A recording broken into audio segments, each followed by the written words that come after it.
మీ అందరికీ నా హృదయపూర్వక వందనాలు. చెమ్మగలిగిన దేవుని పిల్లారా, మీరు హృదయాలు వెలిగించే మాటతో దేవుడు ఎక్కువనే మాటలు తీసుకొని మీ ఎద్దకు వచ్చినాడు కనుక మీరు నేను కలిసి ప్రభు మాటలు ధ్యానం చేసుకుందాం. ప్రభు మాటలు ధ్యానం చేసుకోబోయే ముందు రాత్రి కాలం నుంచి మిమ్మల్ని, మీ కుటుంబాల్ని, మమ్మల్ని, సంఘాన్ని, భూమి మీద ఉన్న ప్రతి బిడ్డని జ్ఞాపకం చేసుకొని ఊపిరిని, జీవాన్ని, ఎన్నో మేలులని, ఆరోగ్యం ఇచ్చిన దేవుడికి, మన ప్రభు మన రక్షకుడు యేసుక్రీస్తు వారి నామములో పరలోకమందున్న దేవుడికి శిరస్సు వంచి వందనాలు, స్తుతులు తెలియచేసుకుంటూ, దేవుడు ఏ మాటల చేత అయితే మన హృదయాలు వెలిగించాలనుకున్నాడు ఆ మాటలు ఒకసారి మనం ధ్యానం చేసుకోగలిగితే లోకాసు వార్త 10వ అధ్యాయం 21వ వచనంలో రాయబడిన మాట దేవుని పిల్లరం. ఆ గడియలోనే యేసు పరిశుద్ధాత్మయందు బహుగా ఆనందించి అన్న రాయబడిన దేవుని పిల్లరం. అంటే యేసుక్రీస్తు వారంట ఆ గడియలోనే పరిశుద్ధాత్మయందు బహుగా ఆనందించి అని రాయబడింది దేవుని పిల్లరా. మీరు ఎప్పుడైనా, నేను ఎప్పుడైనా చక్కగా వాక్యం విన్నప్పుడు, ప్రార్థన చేసినప్పుడు ఆత్మలో ఆనందించగలుగుతున్నామా? మనకి ఎలాంటి ఆనందాలు ఉంటే, మన పిల్లలను చూస్తే ఆనందం, సినిమా చూస్తే ఆనందం, కొత్త బట్టలు చూస్తే ఆనందం, ఏమండి కొత్త బంగారం చూస్తే ఆనందం, డబ్బు చూస్తే ఆనందం. కానీ ఇవన్నీ మనం విడిచిపెట్టి వెళ్ళిపోవాల్సినవి దేవుని పిల్లరా.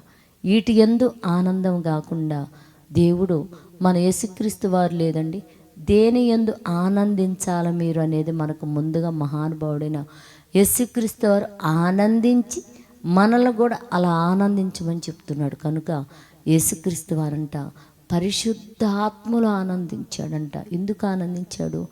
లోకంలో ఉన్న ఏ మాలిన్యం నన్ను అంటకుండానైనా నాకు పరిశుద్ధాత్మను అనుగ్రహించి ఆత్మచేత నీతో మాట్లాడగలిగి ప్రార్థన చేసి ఆనందించగలిగే భాగ్యం నాకు ఇచ్చావు తండ్రి అని అంట పరిశుద్ధ ఆత్మలో ఆనందిస్తున్నాడు దేవుని పిల్లారా. అలాంటి ఆనందం భూమి మీద ఉన్న ప్రతి బిడ్డ కలిగి ఉండినట్లు ప్రార్థన చేద్దాం. పరిశుద్ధుడా, చెమ్మగలిగిన మా పరలోకపు తండ్రి, నాయనా నీ కృప కలిగిన నామానికి వందనాలు నైనా. నువ్వు ఈ లోకానికి పంపించిన యేసుక్రీస్తు వారు నైనా లోకంలో ఎన్ని ఉన్నను నా తండ్రి, ఆయన ఎన్ని అద్భుతాలు, స్వస్థతలు, ఎన్ని సూచక్రియలు చేసినప్పటికీనైనా వాటి యందు ఆయన ఆనందించకుండా పరిశుద్ధాత్మయందు ఆనందమునైనా నీతో మాట్లాడొచ్చునైనా, ప్రార్థన చేయొచ్చునైనా, నీ దగ్గర గోజారొచ్చునైనా, నిన్ను హత్తుకొని బ్రతకొచ్చు తండ్రి. లోకంలో ఉన్న మాలిన్యమును అంటకుండానైనా పరిశుద్ధాత్మలో నీ యందు ఆనందించాడని రాయబడిందినైనా. అట్టి ఆనందం భూమి మీద ఉన్న నీ బిడ్డలందరికీ అనుగ్రహించమని అడుగుతున్నా తండ్రి.